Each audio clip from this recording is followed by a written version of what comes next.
Good evening, ladies and gentlemen, and welcome to the launch of Write on the Edge. It's stories and poems from the Limerick Writing Centre Creative Writing Course 2022. Ladies and gentlemen, the CEO of Limerick Writing Centre, Dominic Taylor. Thank you all. Remarkable, Tom.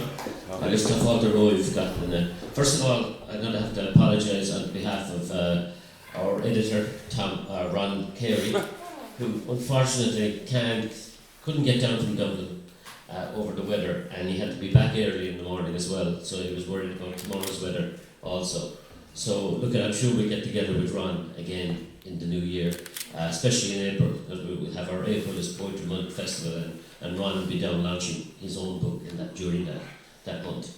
So, okay, I want to thank you all anyway for coming out on such a cold night to celebrate the publication of Write on the Edge, our anthology from our creative writing course 2022, curated by Ron, of course.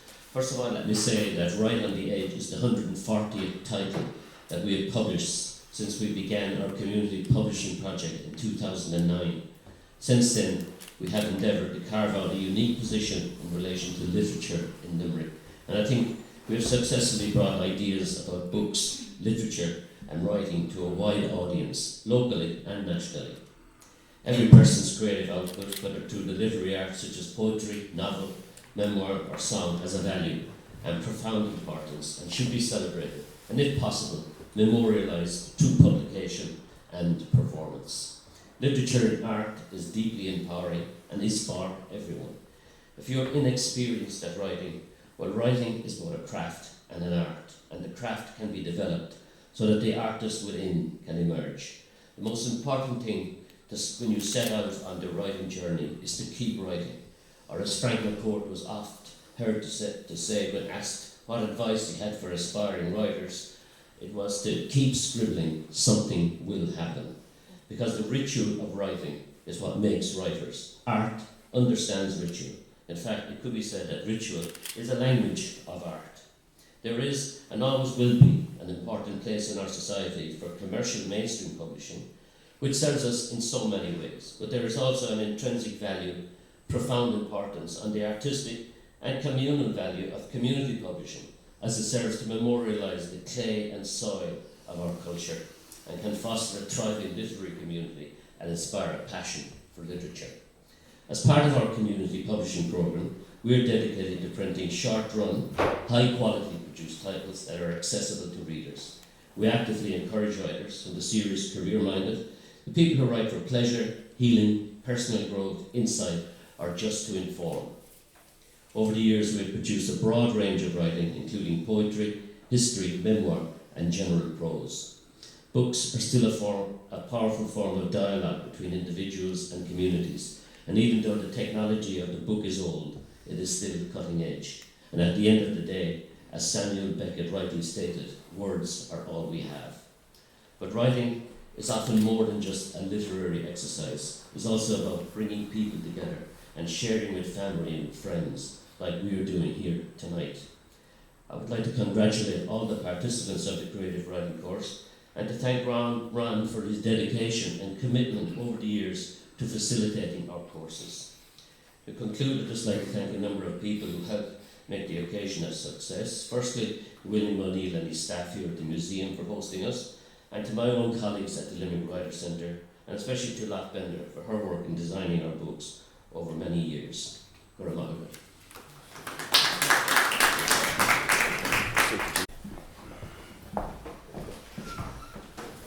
Thanks very much, Dominic. Mr. Michael Durack.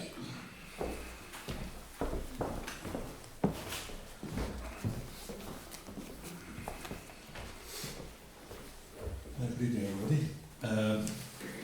Thanks, Tom. The Limerick Writer Centre's long-stated mission is to make writing and publishing available and accessible to all. I've heard that mission statement being read over and over again. But I don't get tired of it because, unlike other mission statements and other policy documents, which are high on aspiration but low on achievement, The Limerick Writers' Centre is different. It gets things done.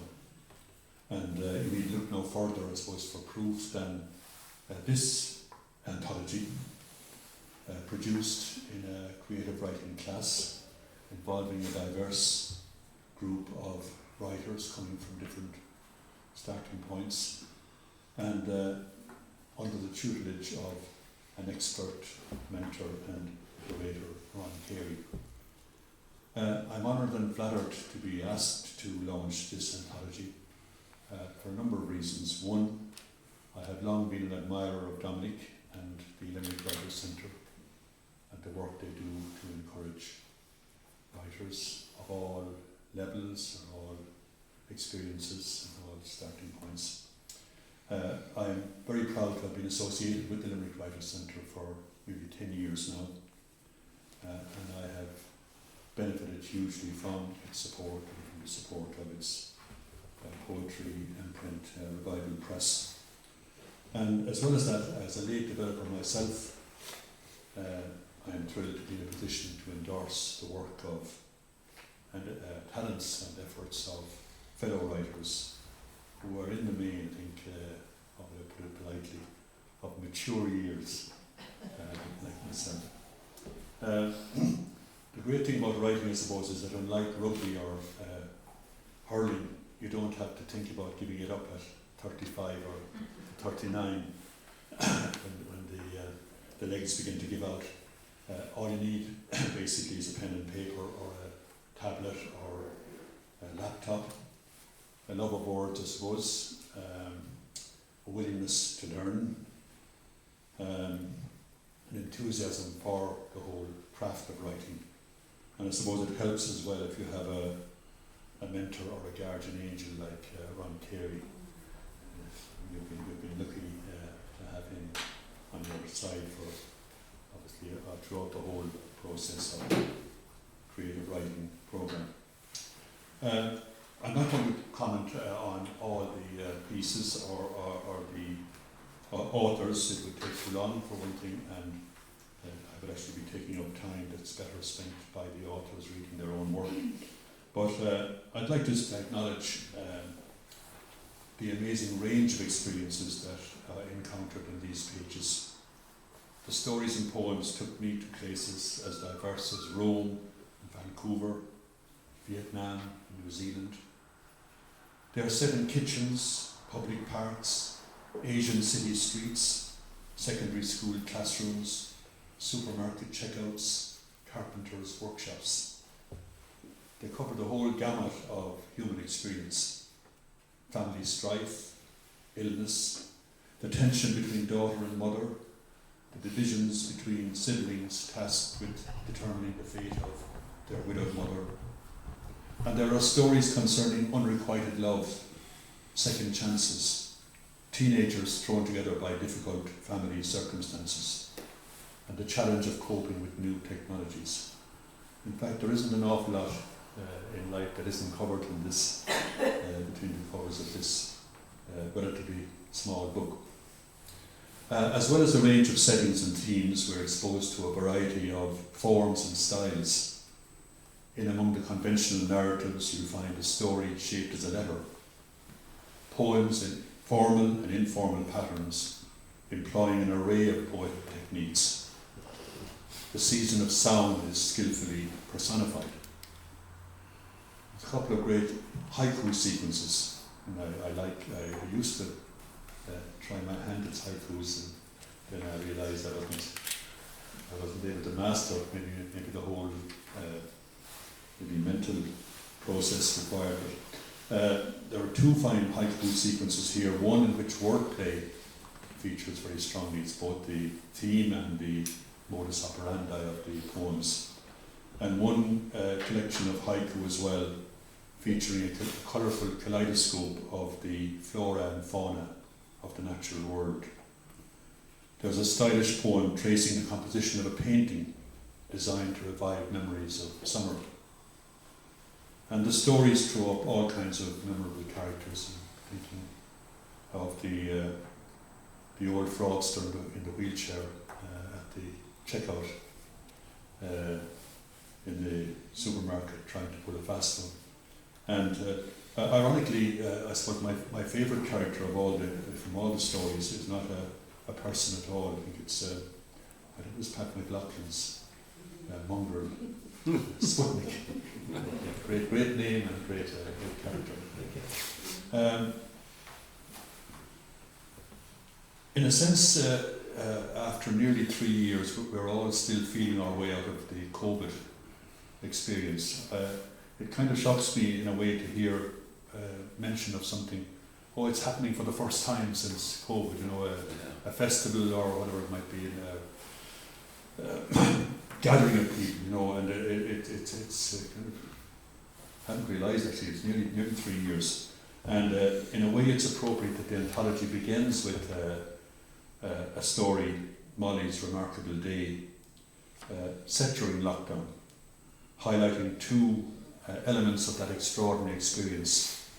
The pain of separation, in this instance, felt by a mother separated from her exiled children, and then the technology that kept them connected in spite of the separation. Like the other story which bookends the anthology, Margaret Corr's When Pieces Come Together, is that the one? That's the last one.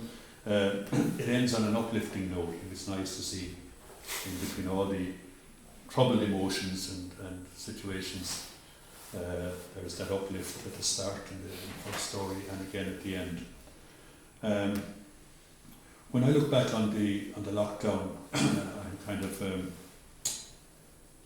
I shudder at the whole memory of so much separation from family and friends.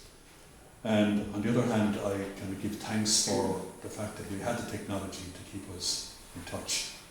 The lifeline that FaceTime was for especially the early months, and then the magic of Zoom, which in my experience connected me to several groups of writers that I wouldn't have otherwise met, both within Ireland and beyond. And I'm still in touch with groups of writing communities through Zoom. So tonight I'm fortunate to be able to meet another community of writers in a live situation, in the flesh. And I'd like to congratulate each and every one of you for your contribution to this fine anthology. I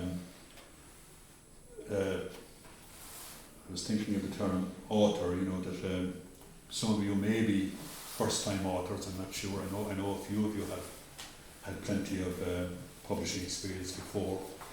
But for those of you who are first-time authors, I think you should get used to the label of being called author. It has a nice ring to it. And I hope that if it was your first time, that it's the first of many to follow. So finally, I'd just like to congratulate each and every one of you on your contribution to Right on the Edge. And again, I'd like to compliment Ron on his work as curator and mentor.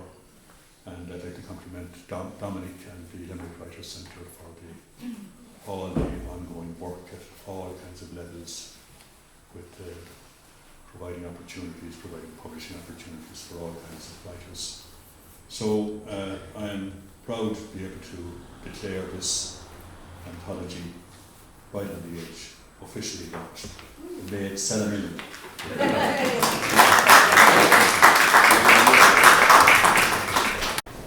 Thanks a million, Mike.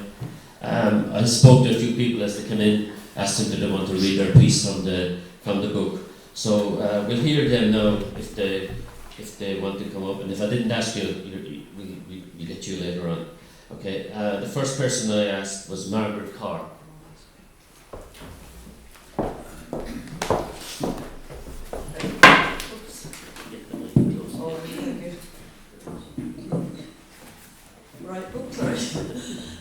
Okay, so my short story is called When Pieces Come Together, and it's my first ever short story, so hope you enjoy it. The house is quiet. Martha stands for a moment staring out the window. Such awful weather. A consistent downpour of rain slaps against the pane like it will never stop, and dark clouds feel so heavy they almost will her to sleep. Popping on an extra jumper on helps the evening chill and saves the expense of turning on the heat. Anxious to get started, she moves swiftly across the room. From behind the dresser, she eases out the mat containing her current unfinished jigsaw puzzle. She gently unravels it, fascinated as always by the way all the pieces have remained intact. A bright scarlet piece catches Martha's eye. It looks like part of a dress. For a moment, she is transported to a time gone by, a time of young love, living life to the full, daring to be different, yet wanting to belong. A time when wearing a red dress was deemed to give the woman a sense of power, a diva in the making. Closing her eyes, she remembers her first love, the admiring glance of her red dress, and the unbridled passion she felt whenever they were together. Undying declaration and words to be explored. Huddling back in the armchair, Martha ponders on her youth, the chase of power, an unwavering belief that life somehow would allow her to decide her own fate, that to love and be loved was unique and perfect and everlasting. No challenge was unsurmountable. Self-important knowledge that any plans made would surely evolve and friends would remain friends forever. A time of uncertainty and doubt, blended with boldness and confidence, none of it really making sense, but every moment to be embraced. A time of promises and dreams. A piece of the jigsaw drops to the floor, rousing Martha from her thoughts. Popping the piece on the mat, she rises and puts the kettle on, cherishing the little pause that tea allows. Martha is drawn again to the memory of the red dress. Different thoughts this time. A heartbreaking night not to be forgotten. She couldn't quite believe they had broken up. A dwindling spark was not enough anymore. They had become settled, and they both knew that settling was for old people. The blaze of excitement and lust in those summer months had dwindled, and they were on a different path. Even the red dress hadn't managed to rekindle their unwanted passion. Martha could still recall the gut-wrenching dull ache at the pit of her stomach after he had gone. She sobbed uncontrollably until she thought her heart would actually break. Her anger, guilt and blame was as intense as her love, and she abandoned her red dress to the back of the wardrobe. If she couldn't have the love, she didn't want the power. She continued with the jigsaw for a while. The puzzle was coming together nicely piece by piece, as she reminisced that her life had also recovered in a similar vein. She had moved on, albeit slowly, from her broken heart. For a long time every day had seemed like a mountain to climb, and it was only through time, grit and perseverance that Martha reclaimed her future. A future where love would blossom again when she least expected it to. A chance meeting when both placed their hands simultaneously on the lift button, sending intense shivers right through Martha, so much so that she stumbled and had to be rescued by this knight in shining armour. His laugh was so infectious, and as their eyes met, she was smitten. She knew in that single moment that this was the start of a new adventure. Her soul was anchored. She knew she would say yes when he asked her out. As she placed the pieces in the jigsaw, Martha recalled rescuing the red dress from the wardrobe. The shape of the dress was simple and timeless, flattering to all body shapes. She dared herself to wear it, not as a young, naive, giddy and curious young lady, but as a strong, bold, confident and motivated woman, a woman who now understood the power of a different love, a love leading to a lifetime full of hopes and dreams, yet grounded in trust, commitment and a belief in each other. So deep in thought is she that Martha nearly jumps out of her skin when the cuckoo clock behind her chimes 4 o'clock. Pleased with her accomplishment, she slowly withdraws herself from the armchair, stretching her arms as if she's addressing the nation. With the jigsaw puzzle tidied away, it's time to put the dinner on.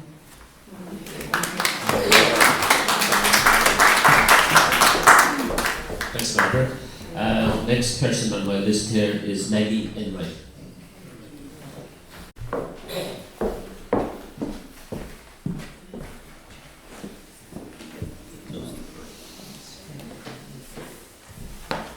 This is called A Changed Landscape. It's amazing memories. You were talking about memories in that lovely short story. And Pat and myself were discussing the other day tonight about memory. And some of the best memories we have are long-range, long-term memories. And sometimes we have trouble remembering what happened last week or last month. But the memories we have from our youth are very strong for an awful lot of us. Should bring this. Okay, thank you. Okay, A Changed Landscape. Closing the door firmly, she walked into the soft morning air. Time was pressing in on her, demanding indecision. She felt alone, but not lonely. At the orchard gate, she hears again the cheers of her brothers on Sunday afternoons, playing soccer with passing neighbours. Walking in a double ditch of ash trees, a boundary with a neighbouring farm, she dreams alone. Mountains of mud hold firm to a little girl's Wellingtons as cries for help hit the kitchen door. A mother's arms lift her high at the farmyard gate. A sense of beauty lightens her step as she recalls a garland of elm trees enclosing a mystical pathway. The spectre of disease and loss closes around her like a veil. When the rot appears, we cut it down and start again. In time, the ditches grew a new cloak for a new generation. She would carry the memory and learn to be thankful for a changed landscape. Young families brought new life to a dreary road. Sites were sold so the young could stay. A field of rushes, now a foundation for future hopes. Troubled days closed the doors on wishful dreams. Some walk from a wet field into a sinking swamp. She wondered why living brought so much suffering. Part of a changed landscape, we are forever alone. The meadow gate offers a window to a field of gold. Sun shining on pikes of hay, caressed by loving hands. She could smell the welcome tea and scones, where horse and human rested as one. She turned for home. Birds greeted her stride as her renewed spirit grew close to lived experiences past and present. Memory can be a good friend in a changing landscape.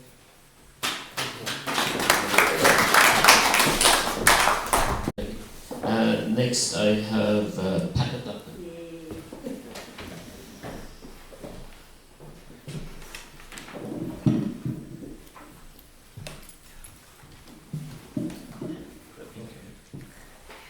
Before I start, I'll forget it afterwards.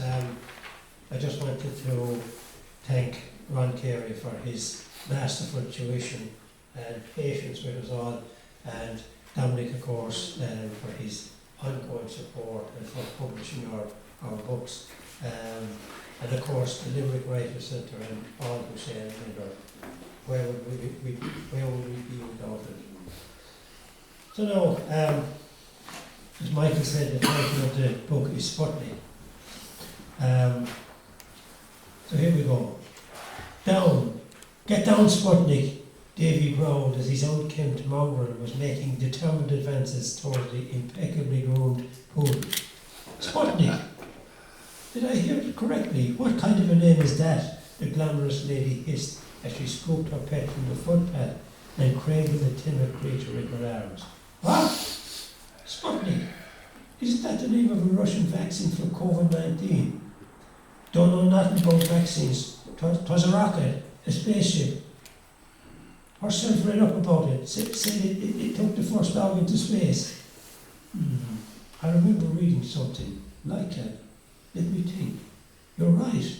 Laika was indeed the first dog to blast off. a stray mongrel, if my memory serves me correctly. Herself wanted to call him Leica until she found out that Leica was a bitch. I'm telling you, happy man, I didn't use that fucking name. Sure, every bitch in the country was called Leica after that. Does Sputnik have a decent pedigree? A what? You know, reading, papers, etc. Papers me arse. I'm still trying to decide if he's a fool or an idiot. A bit of a spacer if you ask me. Sputnik wouldn't be a popular name now, what with the Russian invasion of Ukraine. Sure, like the rest of us, he can't do nothing about that. The uppity lady sighed in desperation. Saw the war on TV, all right. Awful bad stuff. Do you have any idea what Sputnik means? Herself checked it out. Very clever she was. Said it meant fellow traveller or something like that. She done all that stuff for me. I was no good at school. Teacher said I was lazy and slow. Found out later that I was anyway, something to do with my eyes. Sounds like a great woman. She was indeed a traitor, Davy sniffed. Do you know, when she died, I thought about getting rid of your man. Putting him down, I think they call it. Kinda glad I didn't know. He's a bit of an Ramadan, but he's good old company. Oh dear, so sorry to hear about your wife. The extended silent pause that followed was broken by a ping and vibration from Davy's pocket. Better take this, he mumbled. A text from his friend Peter. Pints tonight at 8 in the bunker. Davy replied with a thumbs up. Come on, Sputnik, we better feck off, Davy said as he delivered a few gentle tugs to Sputnik's lead. Cheerio then, her lordship ventured as he gently placed the precious specimen back on terra firma. See you, Davy mumbled as he dragged his reluctant mutt away from his new acquaintance. The hasty disengagement was partially prompted by the reference to his wife Mary. Since her passing, while he would never forget her, he found it difficult to speak about her without losing his composure. When Agnes, their youngest child, had flown the nest, Mary decided that she wanted a dog. She didn't want a puppy, she wanted a rescue. Not any old rescue, but an animal that nobody else wanted. A scruffy dog that had been rejected many times and was in danger of being put to sleep. The dog arrived with some baggage. He wasn't fully house-trained and displayed the physical and mental scars of abuse. Mary showered him with love, reassured him continuously, and fine-tuned his house training. As a result, Sputnik thrived and slowly overcame his fear and suspicion of some mean and unpredictable Homo sapiens. Over a 6-month period, Sputnik had grown to trust and adore Mary. He was also willing to tolerate Davy, just about. After Mary's death, when daylight waned and the long, lonely winter nights only existed to be endured, man and dog would eyeball each other with sad, droopy eyes. Something precious had been taken. Sadly, neither man nor dog were equipped with the tools to express it. Sputnik made the first move. On a cold, dark November night, the dog inched cautiously towards Davy's chair, placed his head on his guardian's knee, and looked pleadingly into his eyes. Davy responded by rubbing Sputnik's head and massaging his ears. Encouraged by the gesture, Sputnik climbed into Davy's lap and proceeded to vigorously lick his face. Each time Davy took his brazen whelp for a walk, besides having to apologise for his forward behaviour and his occasional attempt at intimacy, he also had to be seen to verbally remand his uncouth companion, especially where a prudish dog owner was involved, and moreover when Sputnik had pushed his nose into his or her crotch. However, his walks were never dull. On numerous occasions he had been dragged into contact and subsequently into conversations with some fellow poop scoopers, as he called them. The cheeky mutt had landed on his feet when he eventually inveigled his way into Davy's bedroom. Davy had resisted the pleading eyes and the hangdog expression every time he showed Sputnik the door to the cold back porch until, on a very cold January night, something like tonight, worried about the Arctic conditions, he carried Sputnik's basket to the bedroom. He smiled at the joyful antics of this likeable rogue as he ran in circles, hyperventilated, and wagged his tail vigorously in cheerful anticipation. Bad mistake. When Sputnik got his paws over the bedroom threshold, there was no going back. "No, feck off! You're not climbing into my bed," Davy warned one morning as Sputnik rose on his hind legs and placed his front paws on the duvet. "Woof, woof, woof," was Sputnik's reply. "Don't even think about it," Davy cautioned in a stern voice as he waved a disapproving fist. Sputnik emitted a few soft whines as he slowly removed his paws from the soft, warm and inviting material. He took the rejection by lying down with his head on paws and with two sad eyes focused on his tormentor. Davy sighed when he realised that a further 15-minute snooze was also out of the question. The scratching of the bedroom door would see to that. It was time to rise, open the doors and release his impatient roommate to the rural landscape. On a beautiful July morning, Sue White had just commenced her walk into the main when she and her dog were distracted by the incessant barking of another canine. Her well-groomed pet cocked her ears and strained her lead when she saw the barking dog approach a man and then duck its head to avoid a swinging boot. The dog duly gave the man a wide berth and headed in their direction. Sue was surprised by the vista, as dogs were not allowed to roam freely in this wildlife conservation area. However, as he came closer, she could see that he was dragging a long lead behind him. Despite the incessant barking, she managed to grab hold of the lead. Before she knew it, she was being dragged across a tightly mown glade towards a shaded arbour, not by one, but by two dogs, as her well-bred specimen reverted to her basic instincts and demanded a piece of the action. The tug of war and barking only ceased when the dogs reached the park bench where a man was having a snooze. Both dogs eyeballed the tall, elegant lady as she took off her mobile phone and made a call. When Davy opened his eyes, he was confused and surprised to find himself in a hospital bed surrounded by tubes and gadgets. "Where am I? What am I doing here?" he croaked to the young nurse as he checked his chart. "You're a very lucky man. You're in hospital. You suffered a stroke. Look like you're going to be fine. Dr. Enright is currently doing his rounds. He'll be with you shortly." The busy nurse left the ward, but when she returned 15 minutes later, she had some news. "You've got a visitor. I can ask her to come back later if you wish." "Who is it?" "It's the lady who phoned for the ambulance." "Oh, in that case, you better let her in." Despite his drowsiness, Davy was stunned when the lady who crossed the threshold was the glamorous lady with the glamorous dog. "Hi, Davy, how are you feeling?" she said with a broad smile. "How do you know my name?"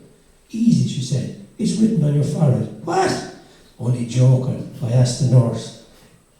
"How did I end up here?" "Well, it's a rather long story, all in good time. You surely have a name, a fancy one, I suppose. Sue White at your service. You might also remember Fergie, my dog. Christ, that reminds me. Where's my pup, Egypt? Don't worry, he's been with Fergie for the past few days. They're getting on like a house on fire, which worries me, as I'm not a big fan of half-breeds."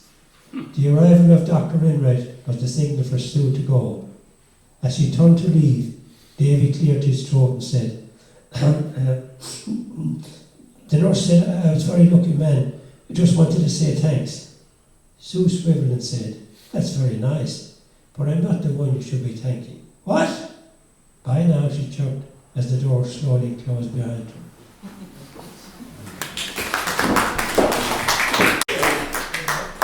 Thanks very much, John. And next I have Tommy Elliott.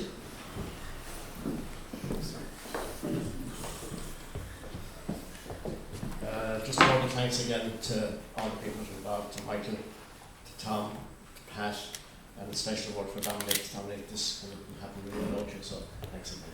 I should say thanks to all the participants who were great, and Ron Carey, who got on. This is the story called Unrequited Love. A dull hollow clunk announced the mail's arrival from the spring-loaded letterbox, leaving its clattering echo behind it. A letter, probably a bill, thought Emma Farrell, who was in no hurry to engage with debt. On collecting this letter, his curiosity was aroused. His suspense in finding out who had sent it grew. Who would care to venture into writing to an old neurotic eccentric? And what would their message have to say, he wondered. Clumsily, he ripped the letter open, fixed his glasses high up over the bump on his nose, before allowing his eye to rest on the address of the sender. He did not know it. The message he read with disbelief, time and time again. This was no ordinary letter. It was a first communication, an unexpected greeting that inflicted a trembling of old age agitation on him, making his hands shake and fumble. He dropped the letter. His pulse raced, upset by the guilt of his past life. He loved Grace Smith. He had known her since his childhood. Their early relationship was brother and sister-like. Later, in teenage and adult, his obsession to be loved by Grace took over his life. He had a craving for that special pleasure, unending excitement, and perfect happiness for his beloved Grace. But it was his unending desire to be loved like he loved her that he sought most of all. And then, when she had reached the end of her tether with him, and when he could deal no longer with his neurotic self, he deserted her on the birth of his son Richard. The unexpected birth of their son made matters for him impossible. He left, wrongly assuming he was not the father of the child. 30 years later, he returned from America. He held those 2 pages of the letter in his hand. Never would he have contemplated that those he had left behind might wish to make contact with him again.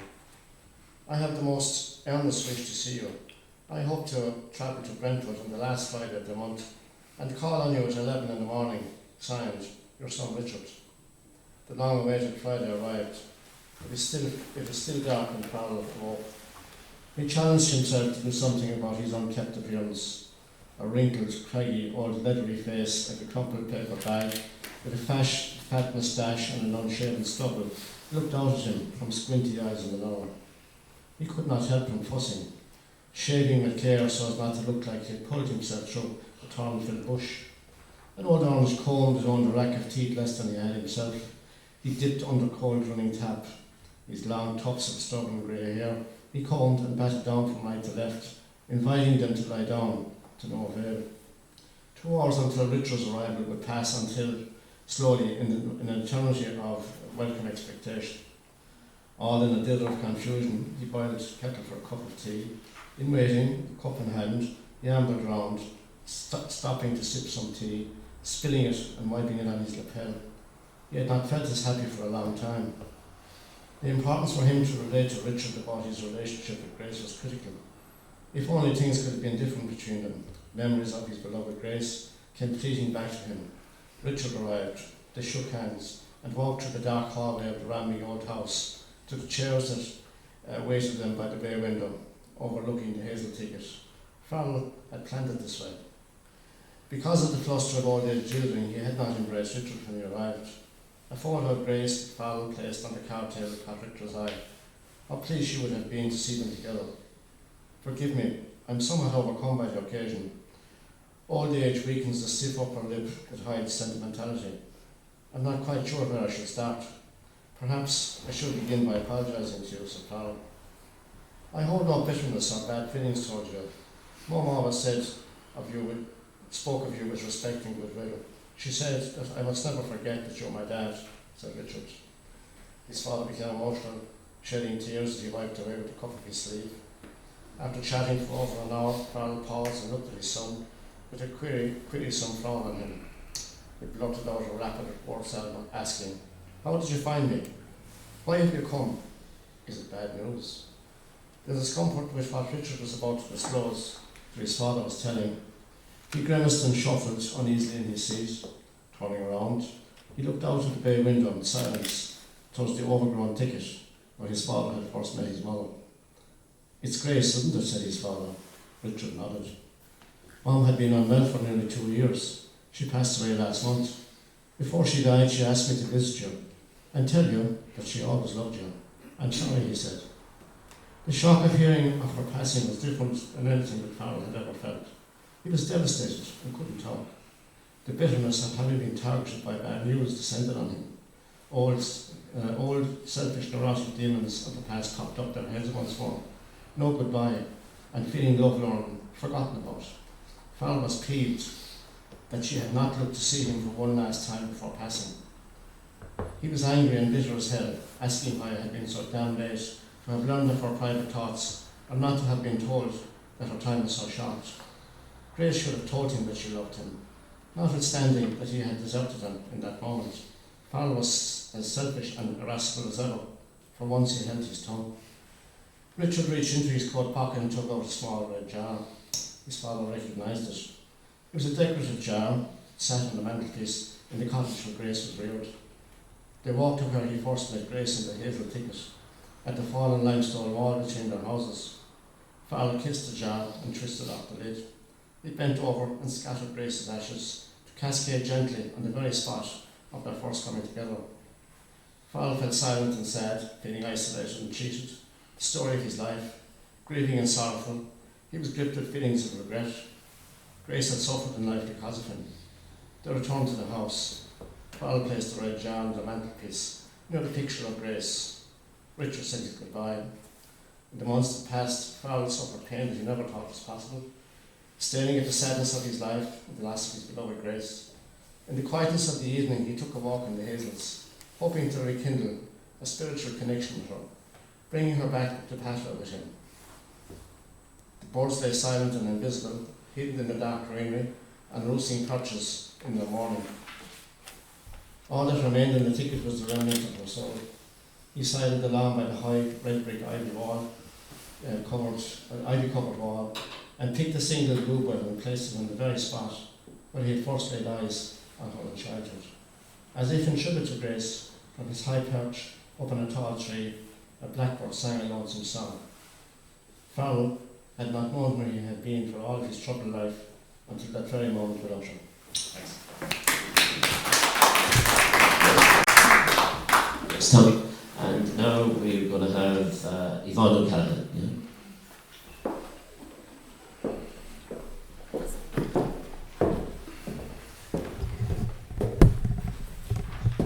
The flood. It hasn't rained for 40 days. The rain came in all sorts of ways. It started lightly, then heavier drops, until everything outside swirled round and round in big flops. We felt it on our faces sometimes later. Was God blessing us with holy water? Then it got heavier and stronger, stinging one's face. Oh, help us, dear God, how to get out of this place. A tsunami then came from the west coast of Clare. Salt water mixed with other stuff. From where? Before the tsunami, the lake water lapped violently. Nothing to help us in this misery, gently. Then word got around of a man building a massive ark. No relation of ours. We're not invited. We can stay in the park. As the flood covered houses, tall buildings everywhere, this madman, they thought, was right with his grey hair. The ark floated softly and was majestic indeed. Dear God, help us now. I believe in this hour of great need. The rain was relentless, now pounding down on us. Would anyone help the poor throngs left to curse? It rained and it rained for 40 days. No one left on the earth except old Noah's family and God's ways. A cleansing, God said, and we'll start from afresh. Enough for now, Noah, it's over. Ye can come out and rest. The apocalypse finished, Noah was left with his 8. The door was now open.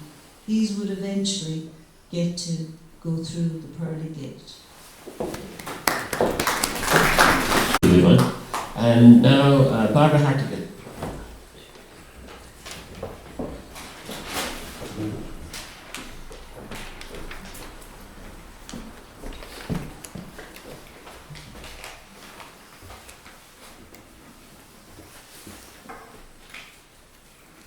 This is a true story called Karma, a tired and 3 pints of Guinness. December 2019, I was standing at the checkout in SuperValue in Castletroy, clutching a large birthday cake. In front of me, a very elderly gentleman sat in his motorised wheelchair. He was wearing a red baseball cap and his thin grey hair was wispy at the back. I noticed his long white fingers and protruding blue veins. He had only a few messages: a packet of chicken goujons, 2 bananas, a small crusty bread roll, and 3 cans of Guinness. The middle-aged lady on the checkout yawned twice and looked tired. She added up his items and informed him of the cost. He searched in his pocket and produced a bank card. The tired lady proceeded with the sale once again, and then again, and then a third time. She leant forward and a whispered conversation ensued. The word declined was mentioned twice. The 3 cans of Guinness were moved to the back of the till, and the ritual with the credit card was repeated. Still no success. The word declined was mentioned again. By now the queue had lengthened to 7 people. The tired lady leant forward and in hushed tones explained the situation again. The elderly gentleman told her the bank manager had assured him there was no problem with his card. The tired lady turned away slightly and reached into her overall pocket, taking out a small battered purse. She counted out some small change and a €5 note. The transaction was completed, but the 3 cans of Guinness remained removed and abandoned behind the checkout. I found myself indicating that they were to be included on my card with the cost of my birthday cake. I could just imagine how much better those chicken goujons would take were they to be washed down with a creamy pint. The tired lady leant forward and placed the 3 cans of Guinness into the pink plastic shopping basket attached to the front of his chariot, and she whispered in his ear that the lady behind had bought the Guinness. He turned around and smiled broadly as his ill-fitting teeth danced up and down in excitement. He thanked us profusely. As he reversed out of the checkout, he informed us that he had plenty of cash that he could have used, and he was going straight back to the bank manager to sort out this problem. A gentleman standing immediately behind me had unloaded a laden trolley onto the conveyor belt, and just as I was about to leave with my birthday cake, he asked the tired lady at the checkout to put his loyalty points onto my card. The gesture by the tired lady on the checkout had set off a chain reaction, and we were all caught up in the karma of the moment. As I left the shop, I spotted our friend, the owner of the red baseball cap and the pink plastic basket, handing over a crisp €20 note to pay for a very large bag of jelly babies, which were duly placed behind the chicken goujons, the 2 bananas, the small crusty roll, and the 3 cans of Guinness. I can't help wondering, was he planning to share them with the bank manager?